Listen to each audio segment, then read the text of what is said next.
Good morning to all of you. I,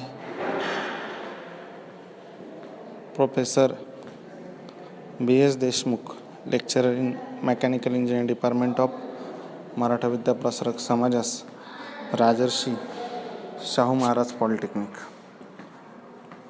मागील लेक्चरला आपण स्टीम नोझल म्हणजे काय याबद्दल डिस्कशन केलेले आहे. त्यानंतर आपण मागील लेक्चरला स्टीम नोझल जे काय टाईप्स आहे त्याबद्दल डिस्कशन केलं की व्हॅरिंग क्रॉस सेक्शनल एरिया, एखादं पाईप आहे किंवा पॅसेज आहे त्याचा जो काय व्हॅरिंग चेंज होणारा जो काय क्रॉस सेक्शनल एरिया आहे त्याला आपण नोझल असं म्हणतो. नोझलमध्ये बेसिकली जे काही पाईपचा किंवा पॅसेजचा डायमीटर आहे हा डायमीटर डिक्रीज होत जातो किंवा इन्क्रीज होत जातो. जर समजा पाईपचा किंवा पॅसेजचा क्रॉस सेक्शनल एरिया डिक्रीज होत गेला, कमी होत गेला, तर त्याला आपण कॉन्व्हर्जन नोझल असं म्हणतो. परंतु ज्या केसमध्ये समजा एखाद्या पाईपचा क्रॉस सेक्शनल एरिया इन्क्रीज होत गेला तर त्याला आपण डायव्हर्जन नोझल असं म्हणतो. परंतु जर समजा आपण असं काही केस बघितली की ज्या ठिकाणी पाईप किंवा जो काही पॅसेजचा क्रॉस सेक्शनल एरिया आहे हा एरिया फर्स्टली डिक्रीज होत गेला आणि त्यानंतर इन्क्रीज होत गेला तर त्याला आपण कॉन्व्हर्जन डायव्हर्जन टाईप नोझल असं म्हणतो. ओके.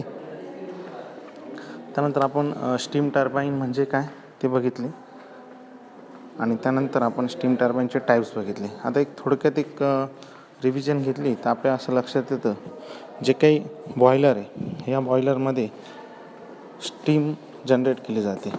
वॉटरचं स्टीममध्ये कन्व्हर्जन करायचं काम जे डिव्हाइस करतं त्याला आपण बॉयलर म्हणतो. आणि तयार झालेली जी काय स्टीम आहे ही नोझल थ्रू टर्बाईनवरती फ्लो केली जाते. जे काय टर्बाईन आहे हे टर्बाईन आपण जसं मागच्या डिस्कशन झालं की एका शाफ्टवर माउंट आहे, शाफ्टवरती आपलं रोटर माउंट असतात आणि त्यावरती ब्लेड माउंट केलेले असतात. ओके, ब्लेड माउंट केलेले असतात आणि ह्या ब्लेडवरती ज्यावेळेस स्टीम आदळते किंवा स्ट्राईक होते त्यावेळेस ते रोटेट होता आणि शाफ्ट रोटेट होतो. ओके, आणि तो शाफ्ट जनरेटरला कनेक्ट केलेला असतो की ज्यामध्ये काय होत असतं की EMF जनरेट होत असतो. काय जनरेट होत असतो तर त्या ठिकाणी EMF काय होत असतं त्या ठिकाणी जनरेट होत असतो. अशा पद्धतीने हे वर्किंग चालतं. हे आपण मागील लेक्चरला बघितलं. त्यानंतर मागील लेक्चरला आपण स्टीम टर्बाईनचं क्लासिफिकेशन बघितलं की बऱ्याच टाईपमध्ये स्टीमचं काय केलं असतं क्लासिफिकेशन केलं असतं की रोटरचा ॲक्सिस आहे. ओके, अशा पद्धतीने त्याचं क्लासिफिकेशन आपण मागील लेक्चरला बघितलं. ओके, आज आपण बघणार आहोत advantages of steam turbines over steam engine. Steam इंजिनपेक्षा कसं बेटर आहे किंवा स्टीम टर्बाईनचे जे काही ॲडव्हान्टेजेस कोणकोणते हे आपण मागे आजच्या लेक्चरला बघणार आहोत.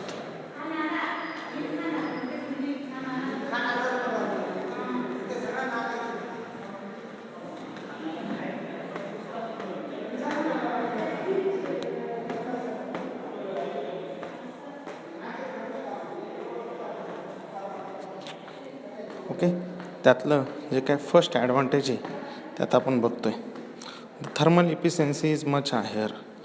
जी काय स्टीम टर्बाईनची थर्मल इफिशियन्सी आहे ही थर्मल इफिशियन्सी त्याची काय हायर आहे as compare to the steam इंजिनच्या तुलनेमध्ये स्टीम टर्बाईनची जी काय इफिशियन्सी ही काय आहे जास्त आहे. ओके, त्यानंतर as there is no reciprocating parts perfect balancing is possible and there heavy foundation is not required. जे काय स्टीम टर्बाईन असतं या स्टीम टर्बाईनचं मध्ये कोणत्या प्रकारचे रेसिप्रोकेटिंग होणारे पार्ट्स त्या ठिकाणी प्रेझेंट नाही आणि त्यामुळे काय असतं की आपल्याला माहिती आहे ज्या ठिकाणी रेसिप्रोकेटिंग होणारे पार्ट्स येतात त्या ठिकाणी काय होऊ शकतं तर व्हायब्रेशन होऊ शकतात. त्यामुळे काय होऊ शकतं तिथे व्हायब्रेशन होऊ शकतं.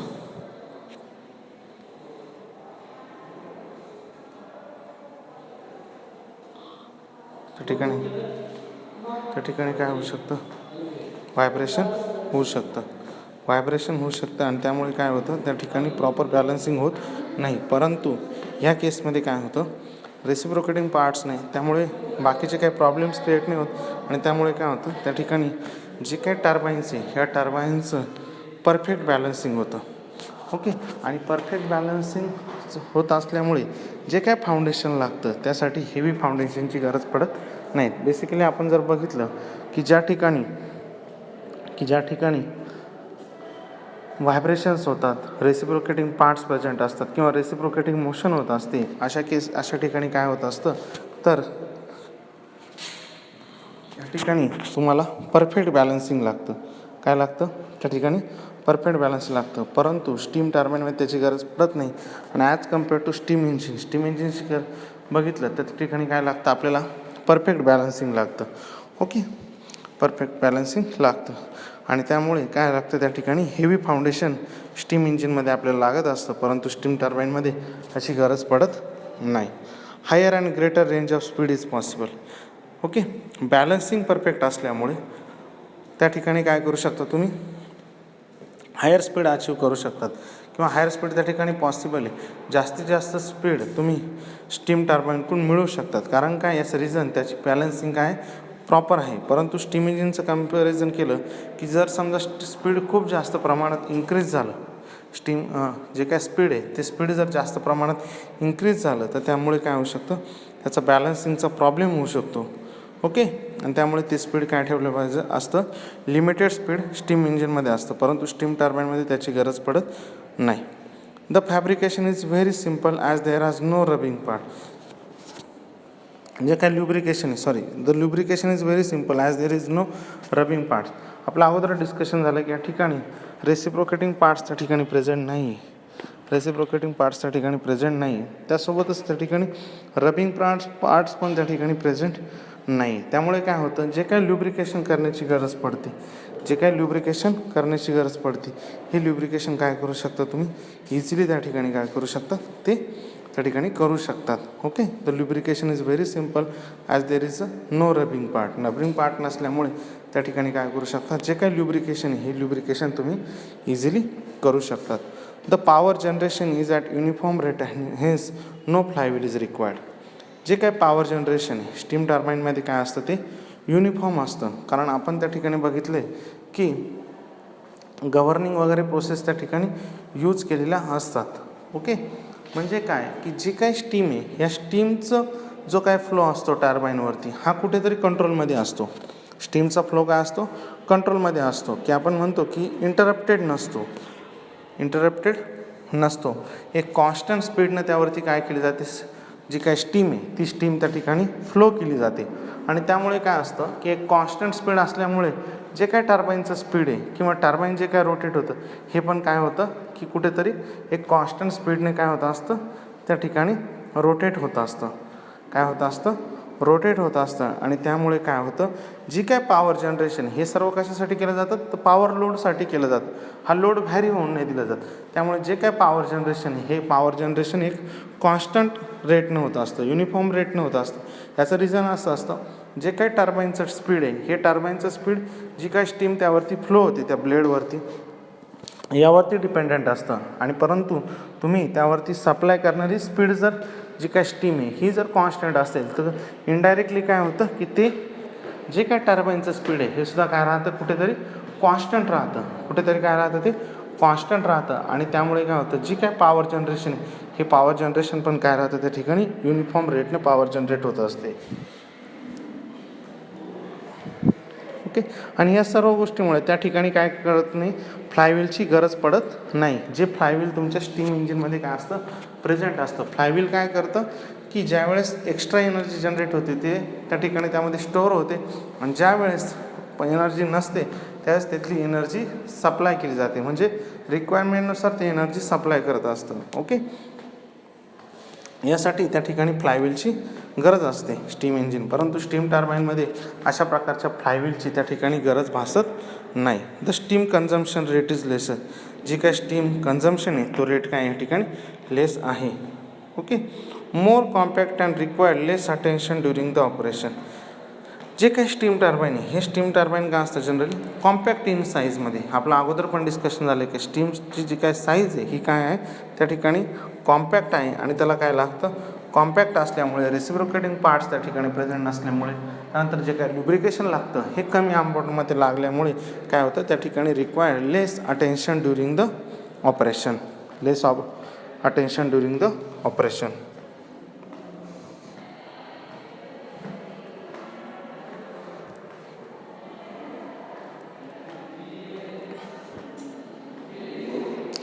त्यानंतर पुढे आहे मोर suitable for large power plants. आता आपण बघितलेलं आहे जे काही स्टीम टर्बाईन आहे हे बेसिकली कुठे यूज केले जातात थर्मल पॉवर प्लॅन्टमध्ये वगैरे काय केले जाते ते त्या ठिकाणी यूज केले जातात. थर्मल पॉवर प्लॅन्टमध्ये वगैरे काय केले जातात ते यूज केले जातात. Okay. More suitable for large power plants. Large power प्लॅन्ट्समध्ये हे टर्बाईन काय केले जातात यूज केले जातात. आपलं डिस्कशन झालं की ज्या ठिकाणी थर्मल पॉवर प्लॅन्ट ज्या ठिकाणी वापरतात त्या ठिकाणी काय करतात हे स्टीम टर्बाईन्स यूज केले जातात.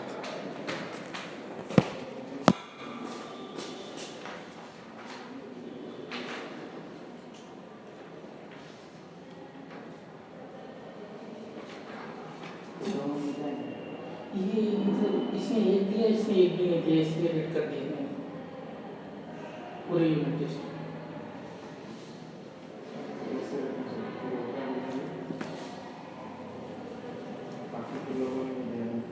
नहीं बाकी इसने केवल एक भी नहीं दिया और उसने सिर्फ एक दिया इसलिए वैसे किया मैंने. इसने एक भी नहीं दिया 0 है. ये टोटल क्या है मतलब 120 में से टोटल और 20 में से टोटल लास्ट पर. अच्छा पेजेस नहीं है आपसे वही तो पोस्ट मैंने वन साइड में निकालते सभी का कंबाइन. एक काम करो उधर है ना मेरी ग्रीन टाइप पड़ी उसमें से 2 पेजेस करो और उसको निकाल दो. इसको हटा दो. इसको ये क्या है उसको भी हटा दो. इसको चलिए नोटिस में करो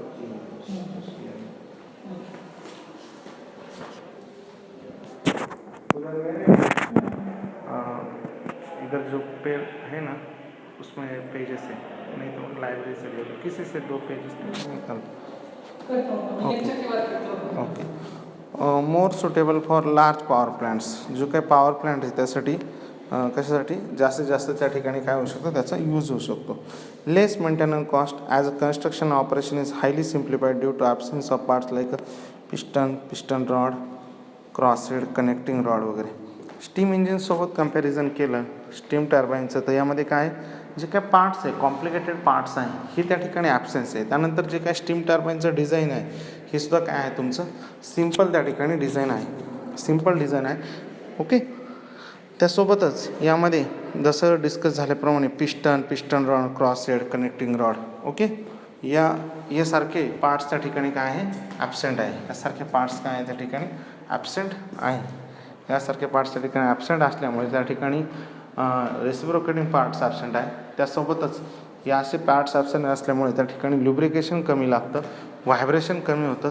जे काय फाउंडेशन आहे त्याची हेवी फाउंडेशनची गरज पडत नाही सिम्पल फाउंडेशनची गरज पडते. आणि जे काय साईज आहे ही साईज पण काय आहे कॉम्पॅक्ट आहे. ओके. आणि त्यामुळे काय होतं जे काय स्टीम टर्बाईन आहे is better as compared to the steam इंजिनपेक्षा काय होतं ते बेटर असतं.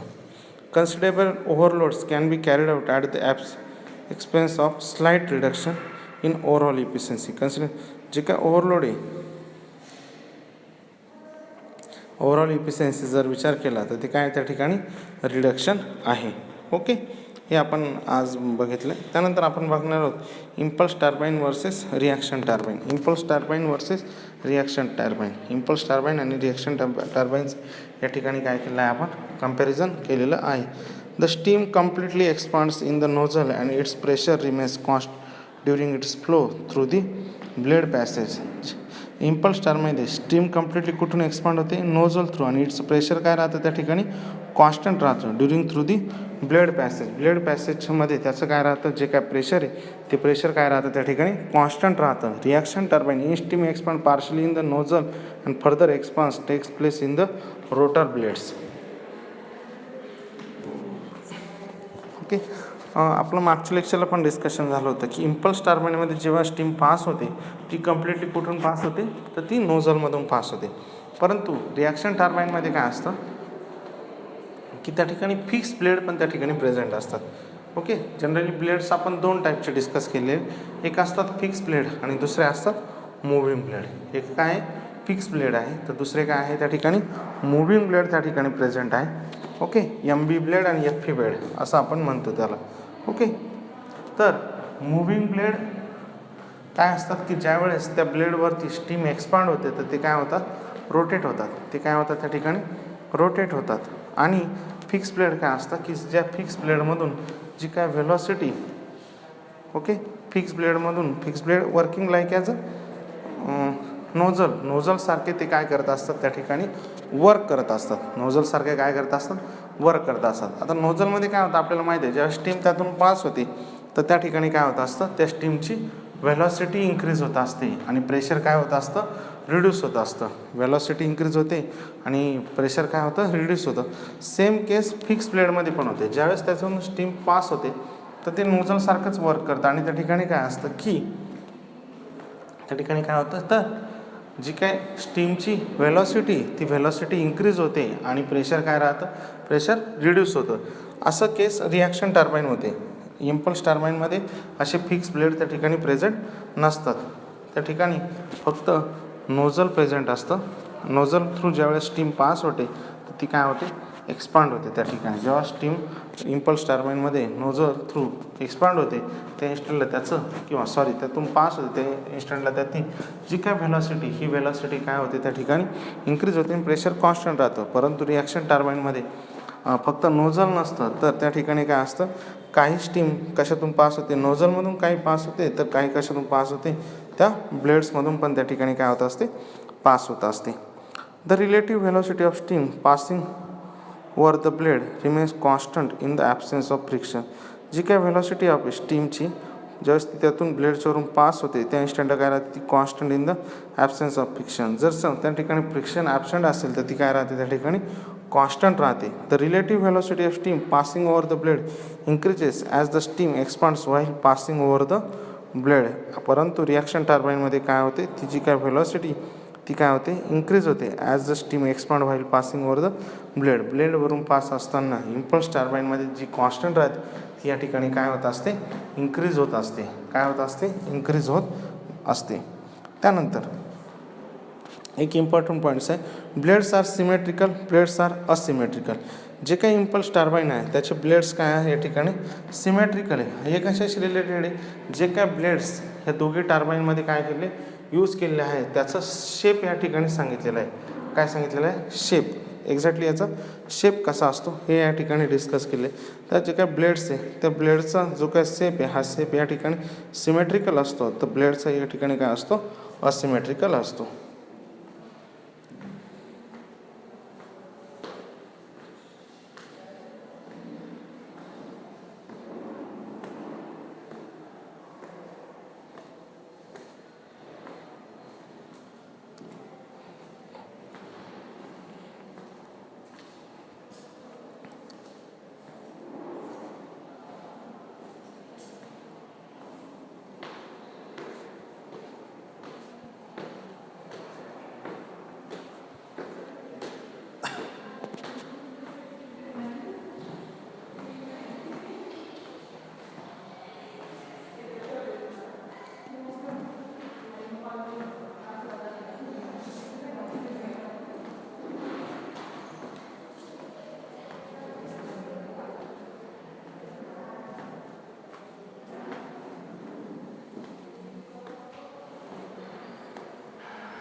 ओके. ब्लेड्स इम्पल्स टर्बाईनमध्ये सिमेट्रिकल असतात, तर रिॲक्शन टर्बाईनमध्ये काय असतात, असिमेट्रिकल असतात.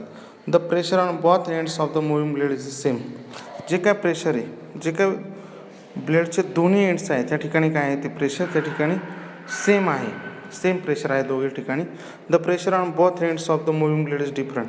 परंतु रिॲक्शन टर्बाईनचा जर विचार केला तर त्या ठिकाणी काय की दोन्ही एंडला जे काय ब्लेडचे दोघे एंड आहे त्या ठिकाणी जे काय प्रेशर आहे ते काय आहे त्या ठिकाणी डिफरंट आहे. For the same power develop as pressure drop is more the number of stages required are लेस.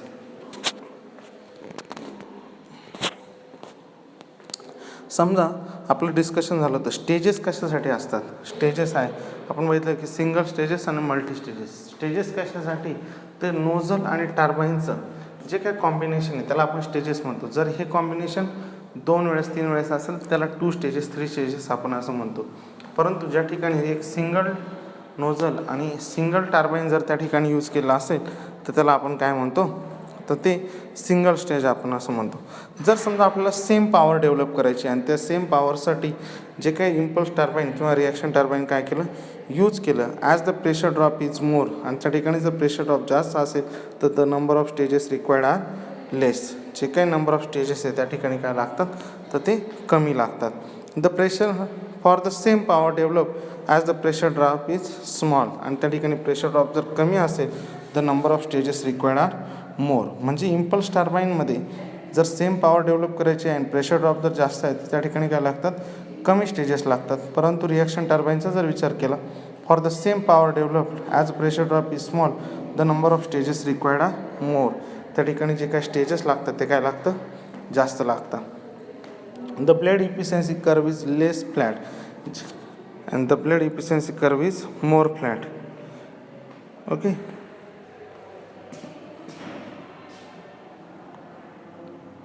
त्यानंतर आहे the steam velocity is very high and therefore the speed of turbine is high. जी काय स्टीमची velocity ती impulse टर्बाईनमध्ये काय जास्त आहे आणि त्यामुळे काय होतं, जे काय स्पीड आहे इम्पल्स टर्बाईनचं ते पण काय असतं, जास्त असतं. परंतु रिॲक्शन टर्बाईनमध्ये जर बघितलं the steam velocity is not very high and therefore the speed of turbine is low. जी काय स्टीमची व्हेलॉसिटी ती काय नॉट व्हेरी आहे, जास्त नाही, and therefore the speed of turbine is low, आणि त्यामुळे काय होतं, जे काही स्टीमचं टर्बाईनचं स्पीड आहे ते त्या ठिकाणी काय कमी आहे.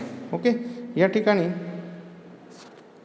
Impulse turbine versus reaction turbine दोघांच्या डायग्राम या ठिकाणी स्क्रीनवरती आपल्याला दिसत आहे. इम्पल्स टर्बाईन आणि रिॲक्शन टर्बाईन.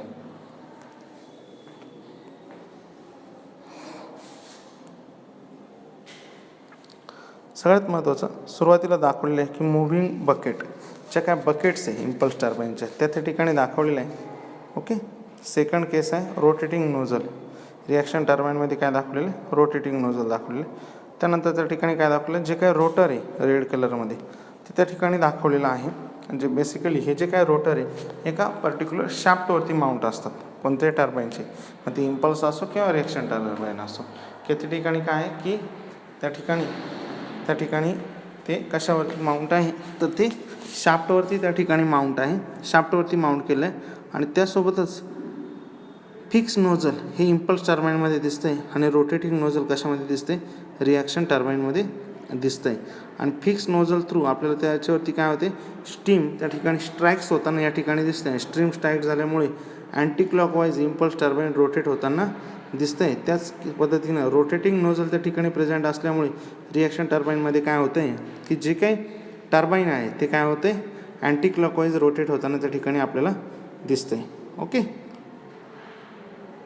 त्यानंतर सेम टर्बाईनचा खाली जर आपण बघितलं तर त्या ठिकाणी आपल्याला त्याचा अजून एक वेगळा व्ह्यू त्या ठिकाणी बघायला मिळतो आहे. मुव्हिंग बकेट्स आणि रोटेटिंग नोझल असं दोघांमध्ये त्या ठिकाणी प्रेझेंट होताना दिसतं. जे काय ब्लेड्स बकेट्स आहे त्या मूव्ह होतानाचं डायरेक्शन त्या ठिकाणी दाखवलेलं आहे. त्याचसोबत इम्पल्स टर्बाईनमध्ये काय असतं, जे काही नोझल आहे ते नोझल काय असतं, फिक्स असतं.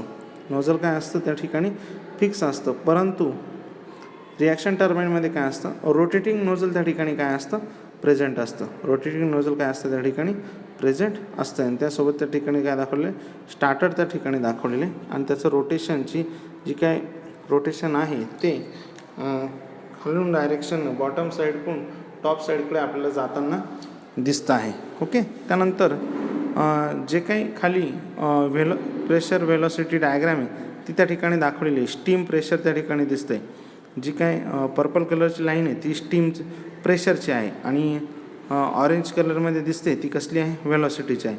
जे काय स्टीम प्रेशर आहे हे सुरुवातीला थोडंसं इम्पल्स टर्बाईनमध्ये आपल्याला कॉन्स्टंट दिसतं, परंतु त्यानंतर ते रिड्यूस होऊन परत काय होतं आहे, कॉन्स्टंट त्या ठिकाणी आपल्याला दिसत आहे. ओके. जे काय स्टीम प्रेशर आहे ते सुरुवातीला काय दिसतं आपल्याला त्या ठिकाणी कॉन्स्टंट दिसतं आहे, परंतु त्यानंतर ते काय होते, रिड्यूस होतं आणि परत काय दिसतं आहे त्या ठिकाणी ते कॉन्स्टंट दिसतं आहे. ओके. परंतु स्टीम व्हेलॉसिटीचा जर विचार केला, जी काय स्टीम व्हेलॉसिटी जो काय ऑरेंज कलर आहे ती ऑरेंज कलरमध्ये आपल्याला काय दिसते की सुरुवातीला थोडंसं कॉन्स्टंट दिसते, परंतु त्यानंतर ते इन्क्रीज होऊन एक पर्टिक्युलर लेवलला जाऊन परत काय होते त्या ठिकाणी रिड्यूस होऊन पास होताना त्या ठिकाणी दिसत आहे.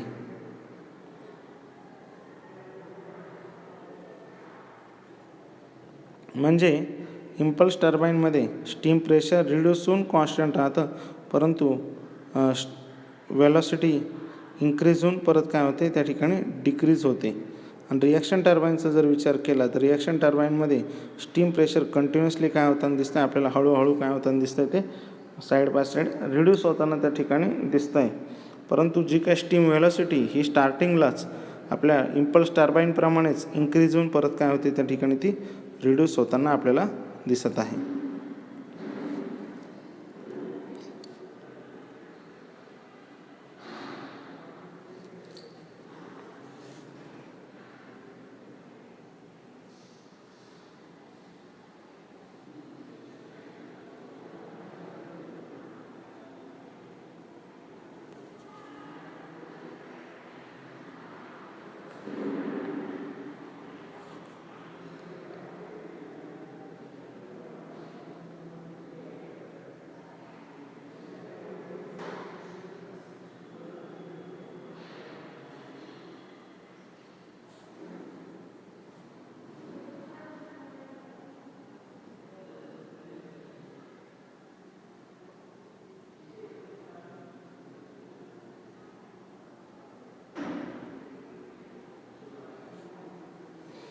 ओके. तर आज आपण या ठिकाणी बघितलेलं आहे की जे ॲडव्हान्टेजेस आहे स्टीम टर्बाईनचे, स्टीम इंजिनच्या over advantages of steam turbine over steam engine हे आपण बघितलेलं आहे. त्यामध्ये आपण बघितलं की जी काही इफिशियन्सी आहे ती इफिशियन्सी स्टीम टर्बाईनची काय आहे त्या ठिकाणी जास्त आहे. स्टीम टर्बाईनची जी काही इफिशियन्सी आहे ती स्टीम इंजिनपेक्षा काय आहे त्या ठिकाणी जास्त आहे. ओके. त्यानंतर त्या ठिकाणी रेसिप्रोकेटिंग पार्ट्स नसल्यामुळे स्टीम टर्बाईनचं जे काय असतं बॅलन्सिंग ते काय असतं परफेक्ट असतं आणि ते परफेक्ट बॅलन्सिंग त्या ठिकाणी तुम्हाला मिळू शकतं. त्यासोबतच बॅलन्सिंग परफेक्ट असल्यामुळे काय असतं की त्या ठिकाणी हेवी फाउंडेशनची तुम्हाला गरज पडत नाही. सिम्पल फाउंडेशनमध्ये पण तुम्ही ते काय करू शकता, उभं करू शकतात. Higher and greater range of speed of reciprocating parts नसल्यामुळे जास्त. ओके. आणि सगळ्यात महत्त्वाचं परफेक्ट बॅलन्सिंग असल्यामुळे काय करू शकता तुम्ही higher and greater range of स्पीडसुद्धा काय करू शकता त्या ठिकाणी मिळवू शकतात. Okay. The lubrication is very simple as there are no rubbing parts. या ठिकाणी जे काय होतं जे काही ल्युब्रिकेशन आहे हे काय करू शकता तुम्ही सिम्पल होऊ शकतं. कशामुळे तर त्या ठिकाणी रबिंग पार्ट्स त्या ठिकाणी काय ॲबसेंट आहे. The power generation is at uniform rate and hence no flywheel is required. जे काय पॉवर जनरेशन हे काय ठिकाणी काय होतं युनिफॉर्म रेटने पॉवर जनरेशन त्या ठिकाणी होतं. ओके. आणि त्यामुळे काय होतं या ठिकाणी फ्लायव्हीलची गरज पडत नाही. Steam consumption rate is also lesser. जे काय स्टीम कन्झम्पशन रेट आहे तो स्टीम इंजिनच्या कम्पॅरिझनमध्ये काय लेसर आहे. त्यासोबतच जे काही स्टीम टर्बाईन आहे is more compact and required less attention during the operation. More suitable for large power plant. जे काय स्टीम टर्बाईन आहे हे ऑलरेडी आपल्याला माहीत आहे की मोठमोठ्या थर्मल पॉवर प्लांटमध्ये काय केले जातात, यूज केले जातात. Okay. Less maintenance cost as construction and operation is highly simplified due to absence of parts like a piston rod, crosshead, connecting rod. जे काय मेंटेनन्स आहे तो काय लागतो, कमी लागतो. कशामुळे ते या ठिकाणी कन्स्ट्रक्शन आणि जे काय ऑपरेशन आहे ते काय सिम्पल ऑपरेशन्स आहे. त्यासोबतच या ठिकाणी piston rod, crosshead, connecting rod हे पार्ट्स पण काय या ठिकाणी ॲबसेंट आहे. Okay. Considerable overloads can be carried out at the expense of slight reduction in overall efficiency. त्यानंतर आपण बघितलं इम्पल्स टर्बाईन आणि रिॲक्शन टर्बाईनचं डिफरन्स या ठिकाणी आपण बघितलं आहे. ओके, की त्या दोघांमध्ये एक्झॅक्टली काय डिफरन्स आहे. ओके, त्यानंतर impulse turbine versus reaction turbine हे आपण त्यासोबतच कन्स्ट्रक्शनद्वारे सुद्धा काय केलं, एक्सप्लेन केलेलं आहे. दोघांमध्ये एक्झॅक्टली काय डिफरन्स आहे किंवा दोघांचं वर्किंग कशा पद्धतीनं चालतो. ओके, एवढा सिलेबस आपण बघितलेला आहे. उरलेला आपण नेक्स्ट लेक्चरला बघू.